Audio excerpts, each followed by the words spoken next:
తోడేలు చేసిన గూండాయిజం. ఇది చాలా కాలం క్రితం సంఘటన. ఒక అందమైన ప్రకృతి సౌందర్యంతో నిండి ఉన్న ఒక చాలా అందమైన అడవి. ఆ అడవిలో జంతువులన్నీ కలిసిమెలిసి అన్యోన్యంగా ఫ్రెండ్స్ లాగా ఉండేవి. ఆ అడవికి రాజైన సింహరాజు దయాహృదయం కలిగింది. అడవిలో ఉన్న జంతువులన్నీ సింహరాజుకి ఎంతో గౌరవం ఇచ్చేవి. ఒకరోజు సింహరాజు చిన్నప్పటి ఫ్రెండ్ అయిన శాంకీ తోడేలు వేరే అడవి నుండి రాజుని కలిసి కొన్ని రోజులు అక్కడ ఉందామని వచ్చింది. శాంకీ తోడేలు ఎప్పుడూ కూడా దాంతో దాని బటులను కూడా తీసుకెళ్లేది. అవి చాలా క్రూరంగా ఉండేవి.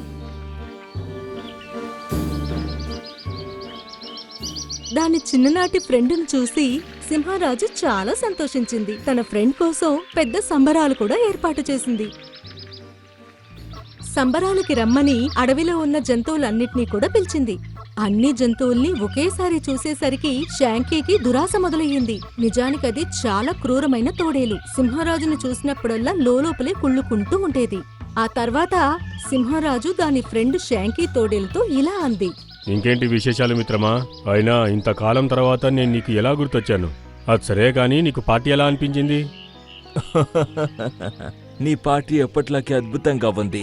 నీ గుర్తుందా, మనం చిన్నప్పుడు అడవిలో జంతువులను వేటాడిన తర్వాత ఇలానే పార్టీ చేసుకునే వాళ్ళం. చాలా బాగా గుర్తుంది. నువ్వు ప్రతిసారి నేను వేటాడిన జంతువు మాంసాన్ని దొంగగా తినేసేదానివి. ఆ విషయం నాకు తెలిసిన తర్వాత చాలా కోపం వచ్చేది. అదేదో చిన్నప్పటి సంగతులే. ఇప్పుడు నువ్వు అడవికి రాజు అయిపోయావు కదా.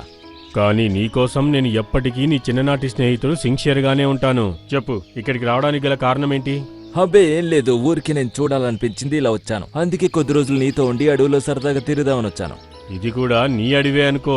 నువ్వు ఎన్ని రోజులు కావాలంటే అన్ని రోజులు ఇక్కడ ఉండొచ్చు.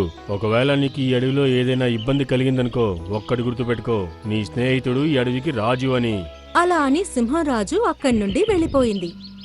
ఇంకా శాంకీ తోడేలు కళ్లల్లో మెరుపులు నింపుకొని సింహరాజుని అలా చూస్తూ ఉండిపోయింది. శాంకీ బటుల్లో ఒకటి ఇలా అంది.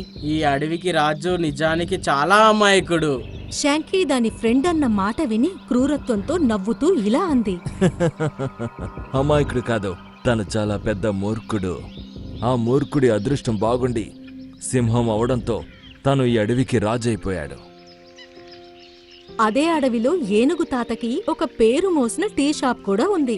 దాని షాప్ దగ్గరికి అడవిలో ఉన్న జంతువులన్నీ టీ తాగడం కోసం వచ్చేవి. సాయంత్రం సమయంలో షాప్ దగ్గరైతే జంతువులన్నీ సమావేశం కూడా అయ్యేవి. అది సాయంత్ర సమయం.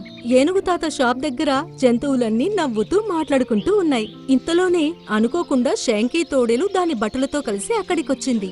ఎంతో గర్వంగా ఏనుగు తాతతో ఇలా అంది. హే, ఇలా చూడు, నాకు నా స్నేహితులకు కలిపి ఒక స్పెషల్ టీ పెట్టు. శాంకీ తోడేలు మాటలు చూసి ఏనుగు తాత చాలా కోపంతో రగిలిపోయింది. కాని ఏమీ అనలేదు. ఎందుకంటే ఆ తోడేలు సింహరాజు బాల్య స్నేహితులు కాబట్టి. అందుకే ఏనుగు తాత కోపాన్ని అతి కష్టంగా మింగేసి వాటికి ఒక మంచి టీ చేసి తెచ్చి ఇచ్చింది. టీ తాగి తోడేలు ఇంకా బటులు అక్కడి నుండి వెళ్లిపోయాయి. అది చూసి ఏనుగు తాత ఇలా అంది. టీకి డబ్బులు ఇచ్చి వెళ్ళండి. ఏనుగు అలా అడగడంతో శాంకీ తోడేలు కోపంతో రగిలిపోయింది. అది దాని బటులకి వెంటనే ఆదేశం ఇచ్చింది.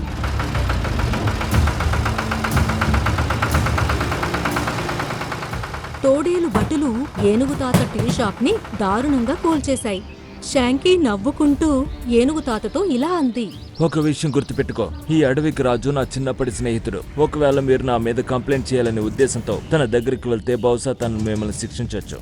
అలా అని అది ఎంతో గర్వంతో అక్కడి నుండి వెళ్లిపోయింది. ఏనుగు తాతేమో పళ్ళు కొరుకుంటూ ఉండిపోయింది. ఆ రోజు తర్వాత నుండి అడవిలో శాంకీ తోడేలు అరాచకాలు పెరుగుతూ పోయాయి. అది చేసే అరాచకాలు చూసి అడవిలో ఉన్న జంతువులన్నీ చాలా చాలా విసిగిపోయాయి. అడవిలోని జంతువేదైనా ఆ తోడేలు మీద ఫిర్యాదు చేయడానికి సింహరాజు దగ్గరికి వెళ్తే వాటిని తిడుతూ ఇలా అనేది. అది నా ఫ్రెండు, పైగా అతిథి. కొన్ని రోజుల తర్వాత ఇక్కడి నుండి వెళ్లిపోతుంది. ఒకరోజు డాంజో జింక దాని అన్న డానీతో కలిసి చికిత్స కోసం అడవిలో ఉన్న డాక్టర్ దగ్గరికి వెళ్తోంది. డాంజో జింకకి కొన్ని రోజులుగా బాలేదు. అప్పుడే అనుకోకుండా శాంకీ దాని బటులతో కలిసి అక్కడికొచ్చింది. డాంజో జింకని చూడగానే దాని నాలుకలో నీళ్లూరాయి. అది వేగంగా డాంజో జింకని చంపి దాని మాంసం తినడం ప్రారంభించింది. కడుపు నిండిన తరువాత మిగిలిన మాంసాన్ని దాని భటులకు తినమని ఇచ్చింది. డేంజో వాళ్ళన్న డానీకి ఇదంతా చూసి చాలా కోపం వచ్చింది. కోపంతో ఇలా అంది, నువ్వు చేసింది ఏమాత్రం బాగాలేదు. మా తమ్ముడు కొద్ది రోజులుగా అనారోగ్యంగా ఉన్నాడు, కానీ నువ్వే తనని చంపేశావు. నేను తప్పకుండా అడవిరాజుకు నీ గురించి మొత్తం చెప్పేస్తాను.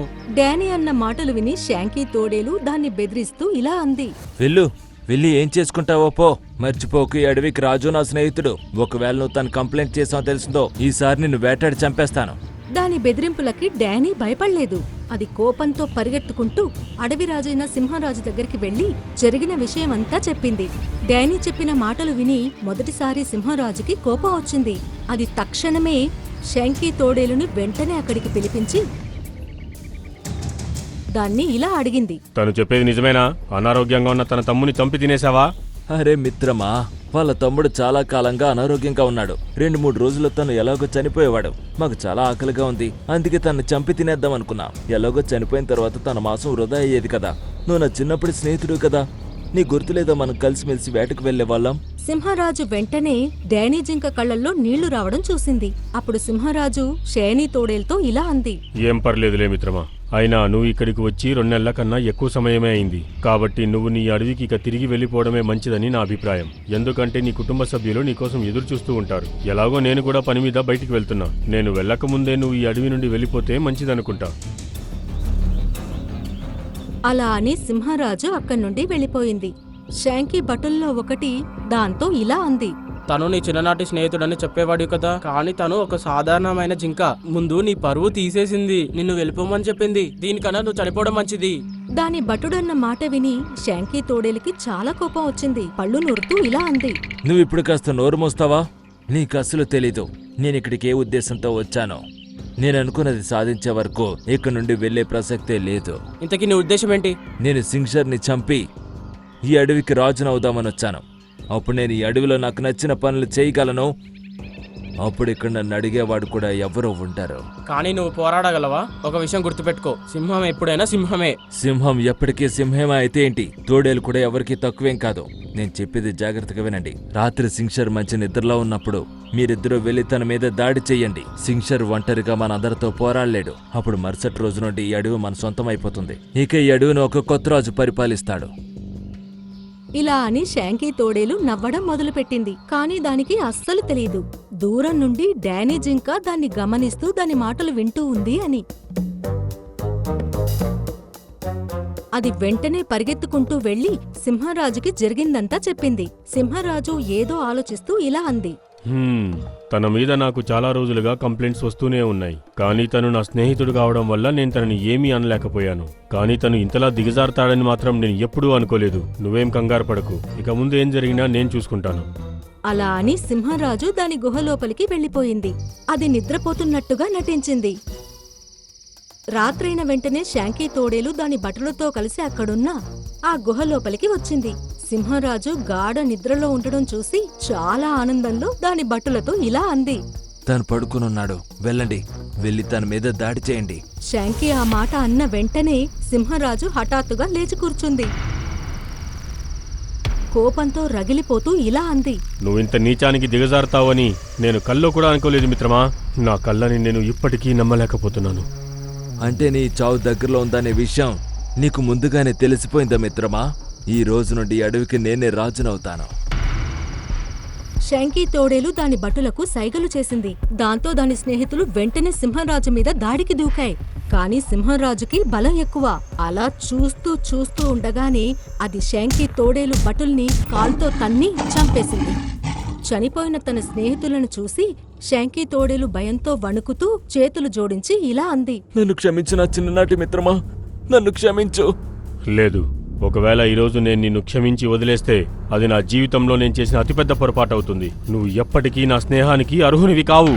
ఇలా అని సింహరాజు వెంటనే షాంకీ తోడేలుని చంపేసింది.